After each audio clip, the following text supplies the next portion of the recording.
Assalamualaikum, bersama Heru Yudir Farm. Hari ini kita pembahasan tentang apa itu hama yang di kandang breeding, atau boleh dibilang pengganggu untuk produksi semua jenis burung di dalam kandang.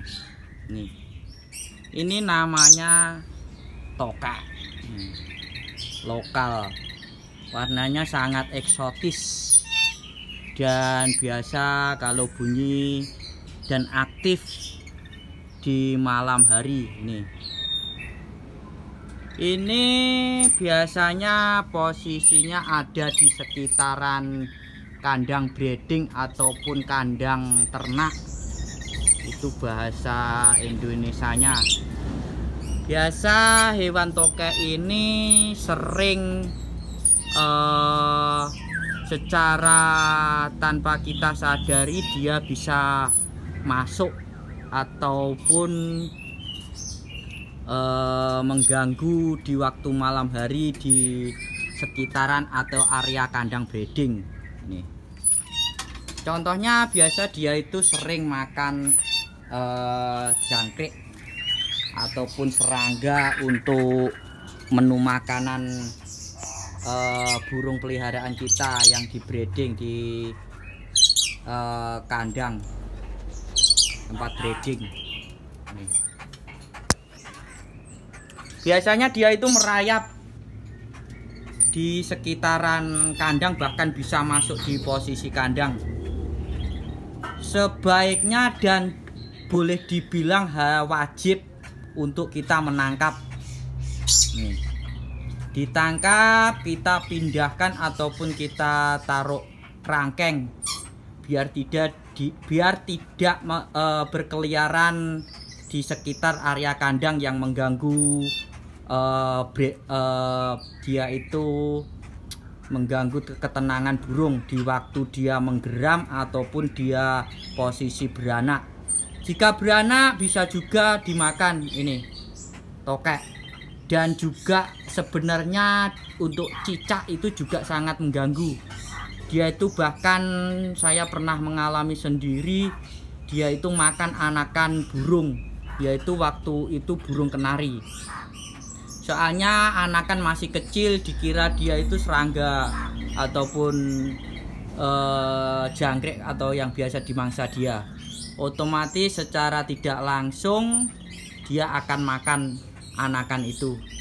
Dan jika tokek ini ataupun cicak, kalau dia posisi ada di dalam kandang, otomatis dia akan sangat mengganggu ketenangan si burung. Burung otomatis akan terganggu untuk semua aktivitasnya. Mulai dari menu makan juga pasti terganggu. Dia akan sering makan jangkrik ini di sini. Sebaiknya dan wajib harus kalian tangkap, dan posisi jangan dimatikan, karena semua kita mencintai semua makhluk. Selagi dia itu enggak benar-benar merugikan kita amat sangat, diusahakan jangan membunuhnya. Ini rongganya, rongga mulutnya kayak gitu. Kalian bisa tangkap dengan cara penjebakan. Itu yang sangat efisien, tidak menyakitin dia. Ada juga yang kalau susah ditangkap, dia akan menggunakan kail atau pancing. Dia akan makan posisi di kail itu, dikasihkan jangkrik, posisi kita taruh posisi atas ataupun ditempelkan ke tembok. Dengan cara itu dia akan makan. Setelah itu bisa kita tangkap. Karena hewan ini cenderung aktif di malam hari. Dan juga cicak, diusahakan cicak juga harus dihilangkan atau dibasmi dari sekitar area kandang, karena benar-benar sangat mengganggu ini. itu sudah kejadian atau pengalaman sendiri. Contohnya kalau tokek ini bisa masuk dalam kandang, otomatis burung itu di kandang itu waktu malam hari tidak dikasih lampu, dia akan mengendap-endap di sekitar area tempat menggeram ataupun tempat menggerami anak atau telur atau glodok. Dia akan otomatis mengendap-endap di situ, bisa memakan anakannya, dan induknya takut, dia terkejut. Otomatis di malam hari kandang breeding yang tidak ada lampunya, spontanitas induk akan ketakutan dan terbang-terbang sampai pagi. Dia tidak bisa kembali ke sarangnya karena cenderung gelap.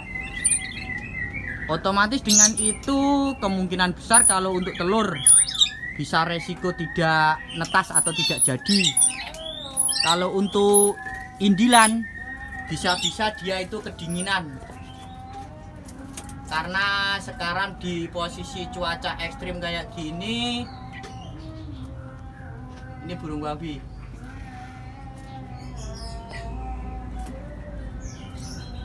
Kalau indilan tanpa di diingrami induknya, otomatis dia akan kedinginan dan mati. Ini kemarin sempat di posisi sini kandang Bambi, dia itu sembunyi, padahal boleh dibilang ini cukup amat sangat didesain rapat untuk safety kandang, tapi ternyata masih kebobolan. Yaitu kemarin itu sembunyi di belakang gowok itu yang atas ada selasanya situ. Tahu-tahu dia kan tidak berbunyi. Otomatis di waktu sore hari saya menemuinya, dia itu keluar dari belakang gowok situ. Nih, belakang gowok situ dia itu makan jangkrik di sini. Ini. Otomatis saya tangkap dengan cara masuk kandang. Nih. Karena burung kayak gini cenderung otomatis dia itu pasti ketakutan. Tapi secara boleh dibilang kebiasaan sudah berapa hari gitu, otomatis dia nggak terlalu ekstrim takut. Tapi untuk resiko dia mau nelur ataupun beranak, otomatis dia sangat terganggu, yaitu resiko anakan bisa dimakan cicak ataupun tokek. Ini cicak rawa, materi Herwin Farm, indukan sangat istimewa, body semua big size.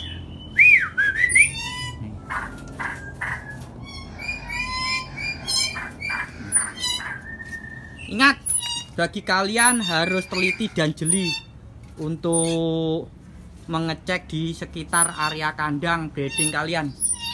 Jika terdapat tokek ini bukan buaya, ini tokek yang lokal, atau bahasa kerennya gecko kalau yang jenis dari luar negeri itu. Ini panjang 30 cm, sudah saya ukur real. Katanya ada yang mitos tentang tokek itu kemarin itu yang minimal bobot setengah kilo dan panjangnya berapa puluh cm. Itu ada mitosnya gini, jika tokek itu berukuran segitu, otomatis dia itu akan mempunyai paru atau empedu. Dia itu memiliki empedu. Setelah memiliki empedu dengan minimal ukuran ukuran bobot 300 ons atau 300 on dengan 3 on. Posisi 3 on itu dia mempunyai empedu Katanya dengar-dengar empedu itu bisa dibuat obat HIV/AIDS, penyembuhan HIV/AIDS. Makanya banyak yang mencari dengan iming-iming harga yang sangat fantastis. Itu katanya semua yang cari orang luar negeri. Dengar-dengar itu tadi, jika ada empedunya bisa untuk mengobati HIV/AIDS. Entah itu nyata atau enggak, selama ini mafia tokek masih banyak yang berkeliaran untuk mencari mangsa ataupun mencari sasaran. Karena dari banyak sumber ataupun banyak gosip kejadian kayak gitu. Jadi kalau posisi masih kecil, otomatis dia tidak mempunyai empedu. Tuh, masih belum nampak empedunya. Karena selama ini HIV/AIDS belum bisa ada obatnya. Katanya mitosnya pakai tokek ini. Entah itu nyata atau enggak, yang tahu hanya mereka-mereka yang berinisiatif mencari hewan ini. Karena kemungkinan kalau tokek berukuran yang sangat besar dan panjang itu otomatis umurnya sudah berpuluh-puluh tahun. Walaupun kita rawat bertahun-tahun, pasti postisnya tidak se ekstrim yang kayak diberita-beritakan ataupun dicari para mafia tokek. Ini Heru Youth Farm, itu kandang Wambi yang kemarin kemasukan hewan ini.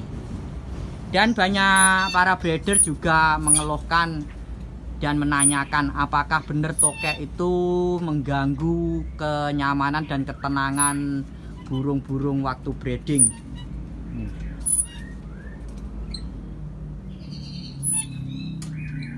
Ini hutan mini buatan ala Heru Youth Farm di atas kandang. Jadi dengan kita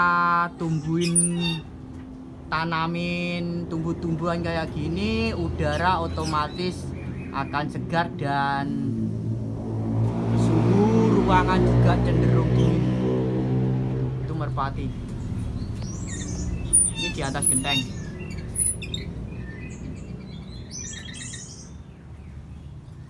Cara nanamnya sangat mudah. Ini saya kemarin pakai pot juga ada. Ini pakai akuarium bekas. Nih, kalau pakai akuarium bekas itu sampai mekar itu kena oyotnya. Ini bunga arum dalu. Tapi seharusnya kalian menanam jangan cuma bunga-bungaan. Yang bermanfaat itu yang tumbuhan berbuah. Contohnya apokat, kelengkeng, dan sejenisnya yang bisa dirawat ataupun ditanam pakai pot dan menghasilkan buah. Kayak di YouTube saya juga ready itu apokat, segala jenis dengan ukuran pendek dia bisa menghasilkan buah. Ini buah belimbing merah yang biasa kalau sudah berbuah dimakan gajing, tupai yang biasa berkeliaran di atas genteng situ. Sana itu sebelah ada kebun yang biasa ditempatin oleh tupai itu. Secara naluri padahal berjarak sekitar 500 meter. Ini melewati genteng-genteng perumahan orang. Dia akan mencari makan di sini, yaitu buah belimbing merah ini.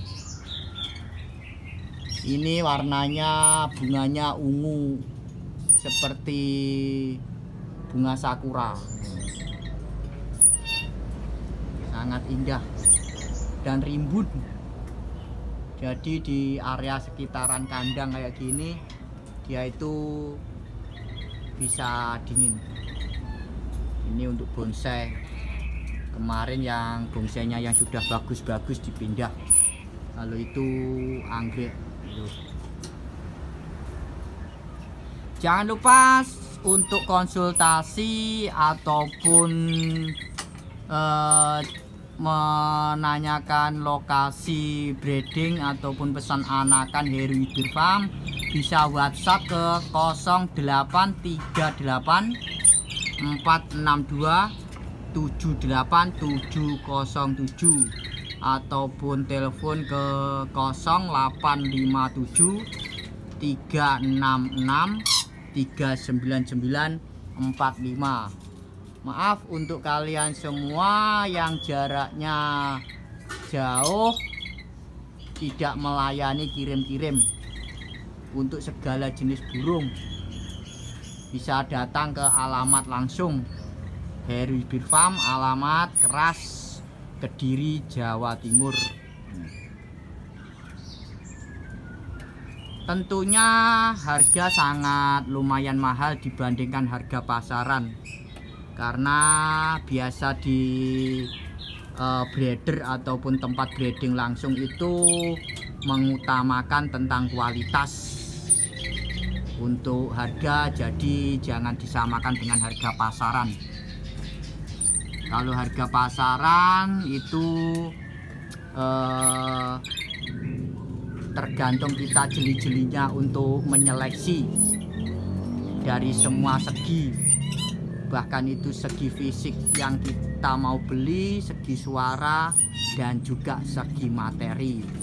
Karena boleh dibilang kalau kalian mencari materi yang berkualitas, tentunya harganya juga berkualitas, sangat beda dengan harga pasaran. Terima kasih sobat-sobat ataupun subscriber yang baik hati, senang mengikuti channel-channel Heru Hibir Farm. Salam sehat, salam breeding, ataupun salam ternak sampai mana ini. Semoga kalian dengan mencontoh secara ini praktek atau pengalaman langsung dari Heru Hibir Farm, semoga bermanfaat untuk kalian tiru, biar bisa mencontoh untuk produksinya bisa sesuai yang kita inginkan. Terima kasih. Assalamualaikum. Jangan lupa subscribe yang belum subscribe, like, share, bisa komentar di YouTube, dan bisa request untuk dibikinkan channel konten di channel Heru Hibir Farm. Assalamualaikum.